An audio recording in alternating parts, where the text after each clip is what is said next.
За нэг. За юуны өмнө та бүхэндээ шинжлэх ухааны ажилтны баярын өдрийн мэндийг хүргэе. За тэгээд мөн залуу судлаач биднийг энэхүү чухал тийм ээ форумд оролцох, за судалгааны үр дүнгээ нийгэмд таниулах боломжийг олгосон. За зохион байгуулагч нарт мөн талархснаа илэрхийлье. За тэгэхээр би шинжлэх ухааны академийн газар зүй геоэкологийн хүрээлэнд ажилладаг. Тэгэхээр өнөөдөр та бүхэндээ тус хүрээлэнд хэрэгжиж байгаа.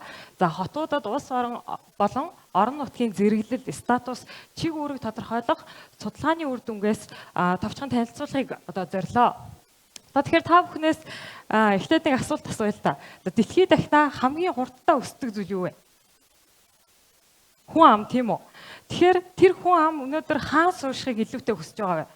Мэдээж хот суурин газар. Ялангуяа залуучууд хот суурин газар суурьшихыг, амьдрахыг тийм ээ тэмүүлж байна. Тэгэхээр хотчлт ингээд эрчимтэй явагдаж байгаа энэ үед за түүнийг дагаад хотуудын нийгэм эдийн засгийн үүрэг ройл нэмэгддэг. За цаашлаад үүнийгээ дагаад за хотуудын нөлөөлөл таталцлын кластер бүс тийм ээ нөлөөллийн бүсэн тэлж за засаг захиргаа нутаг дэвсгэрийн нэгжийн хил хязгаарт баригдахаа болдог байна. Үүний нэг тод жишээ бол нийслэл Улаанбаатар хот юм. Тэгэхээр өнөөдөр та бүхэн мэдчихэж байгаа Монгол орны тийм ээ нутаг дэвсгэрийн 0.3%-ийг эзэлдэгч хүн амын 48%. За автомашин, аж ахуйн нэгж худалдаа үйлчилгээ, ихтэй сургуулийн 70-аас дээш хувь нь ерөөсөө Улаанбаатар төвлөрч байна. Тэгэхээр үүнээс үзэхэд бол за Улаанбаатар хотын төвлөрөл бол хүн амын төвлөрөл гэхээсээ илүүтэй нийгэм соёл үйлчлэгээний төвлөрөл юм. Тэгвэл энэ Улаанбаатар хотын ачааллыг тийм ээ хуваалцах, Улаанбаатар хоттой тэнцүү өрсөлдөх энэ хотуудыг хаана за тэгээ ямар хөгжлийн загвар төлөвлөлтөөр бид хөгжүүлэх юм бэ гэдэг асуулт нэг нь тулгарч байгаамаа.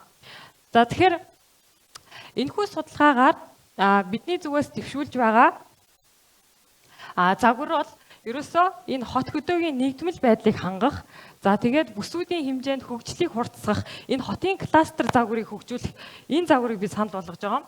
Тэгэхээр эндээс харах юм бол хотын кластер загвар нь Монгол орны нөхцөл буухаараа за 2 ирэмбийн нөлөөллийн бүстэй байна гэж бид авч үзэж байгаа. Тэгэхээр энэ график дээр харагдаж байгаа энэ улбар өнгөөр харагдаж байгаа хүчтэй нөлөөллийн бүс буюу нөлөөлөл татцлын кластер бүс маань өөрөө за хүн амын эдийн засаг нийгмийн тийм ээ эрэлт хэрэгцээг хангах нөгөө аж ахуй нэгж за эрүүл мэндийн төрөлцсөн байгууллагууд, дээд боловсрол, шинжлэх ухаан, соёлч гэдэг юм уу те энэ бүгд цогцоор бүрдэх нутаг дэвсгэрийн юм цогцлбор байна гэж бид нар харж байгаа. Тэгэхээр энэхүү судалгаанд авч үзсэн за судалгааны объект болох Дархан хот маань бидний төвшүүлж байгаа Улаанбаатар хоттой тэнцүү өрсөлдөх хэмжээний тийм ээ за 2 дугаар ирэмбийн буюу хөгжлийн стратегийн төв хотын нэг юм. Тэгэхээр өнөөгийн байдлаар бол Дархан хот 87 мянган хүн амтай. За газар нутг нь 98 км квадрат байгаа. Тэгэхээр яг одоо бол судалгааны үр дүнгээс харах юм бол бодит нөлөөлөл татцлын кластер бүс бол 3 аймгийн 13 сумын нийт 17 мянга орчим км квадрат нутаг дэвсгэрийг хамарч байгаамаа. Тэгэхээр цаашид мэдээж Дархан хотын хүн ам 300-400 мянга хүрэхэд за энэ байгаа нутаг дэвсгэр маань өөрөө тэдгээр хүн амыг суурьш хангалтгүй орон зай болчихж байгаа.